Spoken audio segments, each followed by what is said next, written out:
Friday, new segment on the show. We're going to check in with Dan Zarlinga, who is with the Missouri Department of Conservation. Dan, welcome back to the show. Thanks, guys. Appreciate you having me on. You got it. We first met you when you were talking about the Asian carp at the Creve Coeur Lake. That's all finished, right? That's finished. The reports are done. Everything's great? Yes, that project is wrapped up. We took out about 47,000 fish, Asian carp, out of the lake, and we estimate that's about 85% of the population. So we got pretty close to our high goal, which was 90%, so we're definitely in that range. And so I think users going forward should see a marked difference in the lake in terms of those lack of the Asian carp. All right, good. What are you talking about today?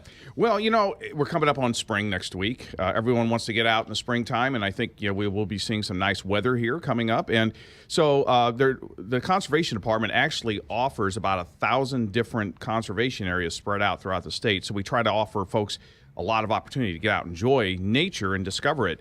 And one of those areas that's actually pretty close to the St. Louis area is Reifsnider State Forest. Now, that's out west 70, about an hour's drive from the area, in just south of Warrenton. But for that hour's drive, it's well worth it because it's a really beautiful area to get out and just enjoy the beautiful weather. A lot of things you can do on the area. One of the things is picnicking. So even if you're not into super rugged stuff, it's got a number of picnic areas there, so you can get out and enjoy, being outside with your family and your friends for lunch or whatever it is. So that's one of the good things that the area offers.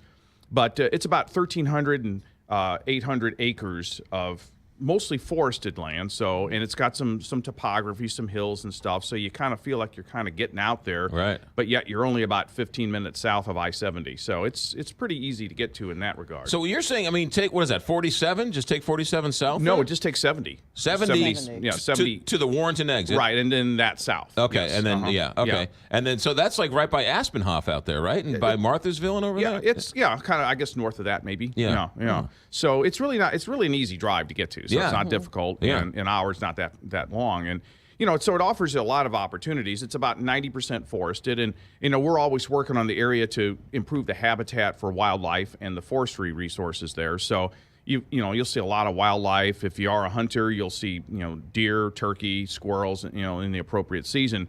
But even if you're not a hunter, it offers great wildlife viewing opportunities, bird watching, photography. If you like wildlife photography or nature photography, it's definitely a great place to go. And I'm a hiker myself, and one of my favorite aspects of the area is the Lizard Rock Trail. And that's about a 1.25 trail. Explain that to us. Okay, well, so it's about 1.25 miles, so it's not terribly long, but enough to get you out there. And it's a natural surface trail. It has a kind of a meandering path that goes across the North Fork of the Charette Creek, because we got about 2 miles of that on the area. And then it takes you up the ridges and along the ridge line and then back down again and, back to the start point. So it's a loop trail. But, it's a nice way to get to see the ridge tops, get to see the creek and see some So you nice can't get wildlife. lost because it is a trail. It is a trail, so yes. Stay on the trail. Although I would always recommend somebody take a map and, all that just to make sure you're... What about a bike? Can you bike the other trail? No, that particular trail you can't bike, but you might be able to bike on the service roads of the area, because another option is there are some service roads that, that are accessible not by vehicle, but by hiking, and I think perhaps biking too. Yeah. How did this forest become a forest? Well, actually, it was privately owned and donated to the Conservation Department by the Reifsnider family back in the 50s. And so it's been in our possession since then. And prior to that, there was a clay pit mining operation there. So there are a couple of clay pits there, but they filled with water. So now they're kind of man-made ponds, if you will. And we do stock those ponds with sunfish and various other pond-type fish. So you do have a fishing opportunity there as well. Now, in that case, there's not a lot of bank fishing because of the nature of the ponds, but folks with like these fishing kayaks and stuff, it's great to get out there on the water and do that. So you can take a boat out there, a small little boat, a motorboat, or is that? I'm not sure about the motorboat. I think I would probably focus on either just a hand-driven boat or possibly a trolling motor. Right. Yeah. And you go out and spend the day fishing in the boat and enjoy yourself. Absolutely. For those of us who love to fish but don't know anything about fishing, how hard is it to fish out there? I mean, do you just go to your local bait and tackle shop and ask what they're biting on? Yeah, you can do that, or you can check our website and mdc.mo.gov, and for all of our areas, it gives a list of the fish that are typically found in those particular waters. So that would be a good way to do it too. Yeah. And then, of course, you need your fishing permit and so Right, forth, yeah, and yeah. whatever fishing gear you want to have. But Can you go swimming in the lake too? Not so much. I don't think not so much for swimming. It's basically just for fishing and Yeah. getting out there with a kayak or something. But so it is a really nice area. Now, I will say that the road is all natural surface for the most part, so you have to be prepared for that. But most average vehicles shouldn't have any problem with it. There is a low water crossing, though, that you do have to go over to get to the most of the area.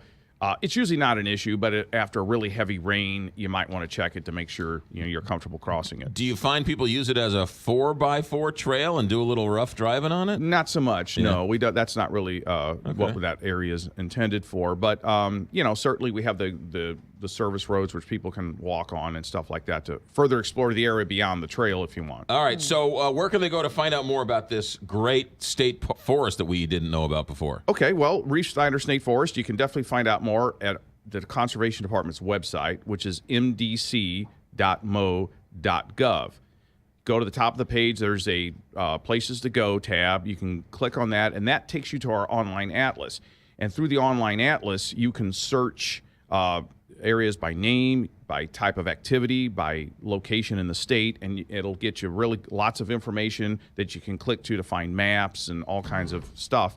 Or you could just simply type in Reifsnider State Forest into the search box. I mean, it's a perfect day trip, it sounds like. It is a really good day trip from the St. Louis area or anywhere, along the I-70 corridor there.